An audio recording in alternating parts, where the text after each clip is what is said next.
If you walked into your last salon appointment and said, "Just give me something easy," I need you to know something before you book the next one. That sentence is how almost every granny cut in America gets born. Stiff, round, helmet-shaped, sitting on your head like a decision you made decades ago and never revisited. And here's what almost nobody tells you about it. It's rarely your hair's fault, and it's almost never actually an aging problem. It's a shape problem, and the same head of hair cut with the right structure can look 10 years different without a single product or procedure involved. I'm Eleanor Whitmore, and today I'm walking you through 5 haircuts that take real years off, not through lighting tricks or filters, but through the honest mechanics of line, lift, and shadow on a face that's changed shape a little with time, the way every face does. By the end, you'll also have 3 questions to ask any stylist at your next appointment that tell you within 30 seconds whether they understand aging hair or whether they're about to hand you another granny cut with better marketing. Here's why the round, stiff cut works against you specifically after 60. Your face naturally softens a little with age, and a round, stiff haircut mirrors that softness instead of cutting against it. There's no structure in it, no lift, no single sharp line for the eye to land on, so the whole face reads as heavier and more tired than it actually is. We spend money on skincare, we choose our clothes carefully, we stand a little taller in the right blazer, and then we wear a haircut that quietly undoes all of it. Nobody meant for that to happen. It crept in one, give me the usual appointment at a time. Cut 1, the textured crop. This is for the woman who wants something short and elegant without looking severe. Think of it as a pixie with more softness and movement built into it. The back tapers neatly to show off the neck and jawline, while the top keeps enough texture to add height right where volume tends to disappear first at the crown. If you've noticed your hair sitting flatter up top than it used to, this is often the direct fix, because short hair with the right internal texture creates an illusion of thickness that longer hair simply can't manage on its own. Gray hair actually does beautifully with this cut. Natural silver and white hair tends to carry more texture and grip than color-treated hair, which is exactly what a crop needs to hold its shape with a little natural wave or bend. If you've quietly worried that going gray limits your styling options, this cut is proof it doesn't. In some ways, it opens doors color-treated hair can't offer. It also flatters more face shapes than people expect. A rounder face does well with a bit more volume kept through the crown to elongate things vertically, while a longer or more angular face softens beautifully with a shorter crop and soft fringe pieces around the forehead. Styling is genuinely simple. A little cream worked between your fingertips, raked forward and slightly to the side. No blow dryer marathon required. Cut 2, soft waves. This one is for movement and a little romance, without going full shag or anything too editorial. It works best on a length that hits around the collarbone or just below, with layers kept subtle rather than choppy, so the hair moves naturally instead of looking overworked. It's the haircut equivalent of a well-tailored dress, effortless on the surface with real structure underneath holding it together. This cut is especially useful if you're dealing with thinning at the crown, one of the most common changes with age and one of the least discussed. The layers create lift and dimension without making the hair read as damaged or sparse, and a skilled stylist can position those layers specifically around the areas where density has dropped, using the cut itself as a styling tool rather than fighting the hair you actually have. Style it with a large barrel iron or a round brush for more polish. The goal is soft, loose waves that frame the face and lift the features, not tight, springy curls. One detail almost no stylist mentions: start the curling iron about 2 inches down from the scalp, rather than right at the root.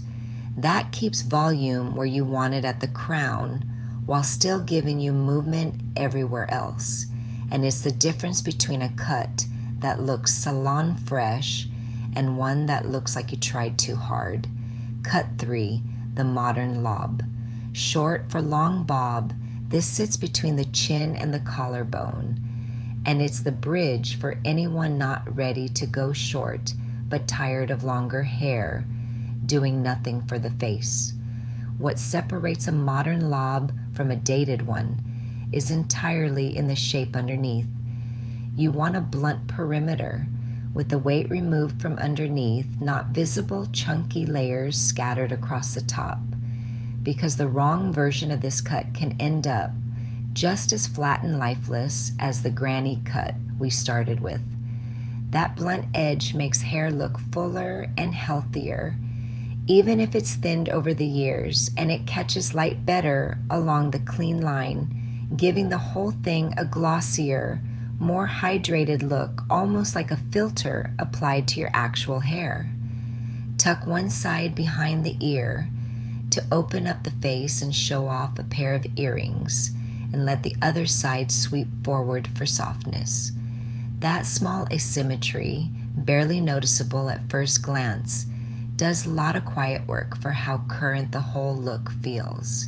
It's also one of the most versatile cuts on this list, sleek and polished for a weekday, tousled with texturizing spray for the weekend, lightly waved for anything in between, all from one core shape. Cut 4, the soft shag.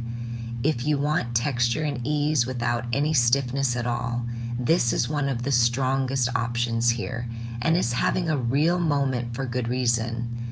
A soft shag gives the hair vertical and diagonal lines instead of one static rounded shape, and that movement keeps the eye traveling across your face rather than settling into the heaviness a round shape tends to emphasize. Diagonal, broken up lines do the opposite of round ones. This works especially well paired with curtain bangs or a soft center-parted fringe that frames both sides of the face, softening the forehead and pulling attention directly toward the eyes and cheekbones, which is exactly where you want it to land. Ask for short to long layering, with shorter pieces concentrated at the crown and length increasing gradually toward the perimeter. That structure builds real, lasting lift without teasing, heavy product, or daily heat styling. If your stylist cuts a shag in one straight, even line all the way around, that's a sign to find someone new, because the shape needs to be carved softly with a razor or point cutting technique. Cut with straight across shears in one even pass, it just becomes a rounder, blunter version of the exact cut you're trying to avoid. Cut 5, the architectural bob.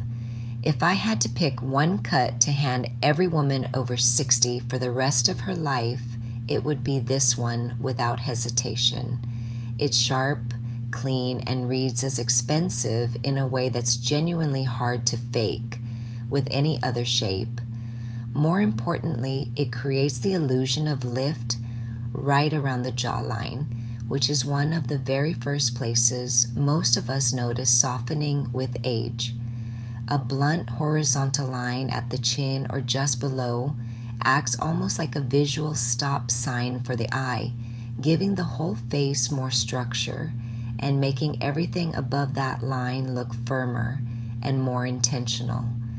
The mistake stylists make constantly with this cut is adding too many visible layers on top, trying to create movement, which is exactly how you end up with a round, mushroom-shaped silhouette instead of the sharp architectural line you actually want.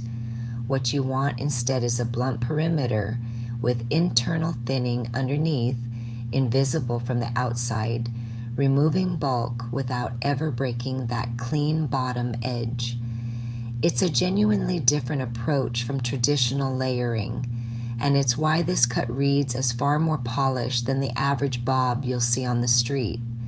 Styling could not be simpler. A flat iron for a sleek finish, or a blow dry with a slight inward bend at the ends, because blunt ends reflect light better than feathered ones, so the hair looks healthier and glossier, even on a low-effort day. Before you go, a word on color, because the wrong color can undo even the best cut on this list. A lot of women over 60 are told to go lighter and lighter with age on the theory that it softens everything, but hair that's uniformly light with no depth near the root can actually wash out the complexion and flatten the whole face instead of lifting it. What tends to work better is keeping some depth close to the root, lightening gradually toward the mid-lengths and ends. That contrast frames the face the same way a good cut does, and it makes gray or silver read as intentional rather than simply grown out. If you already love your natural gray, resist the urge to fight it with heavy all-over color. A few soft, low-maintenance highlights can add dimension without erasing the texture that makes gray hair striking in the first place. Now, 3 questions worth saving for your next appointment, because they separate a stylist who understands aging hair from one who's just going through the motions. First, ask how the cut will work with your natural texture if you don't use a round brush every morning. A real stylist cuts for your actual routine, not a fantasy 15-minute blowout you're never going to do on a Tuesday. A vague or defensive answer tells you something important. Second, ask where they plan to create lift and how they'll keep it from reading round at the bottom. This tells you almost immediately whether they understand the shape balance problem we've spent this whole video on. Third, ask how they'll keep the ends looking blunt while still keeping the shape feeling light instead of heavy. That single question reveals whether a stylist can actually balance fullness, movement, and softness at once, which is the hardest technical skill behind every cut on this list. A few more things quietly age even a great cut. Thinning shears, when overused on aging hair, which is often more porous and prone to frizz, create fuzzy, weak-looking ends instead of soft ones. Point cutting with straight shears does the same softening job without the damage.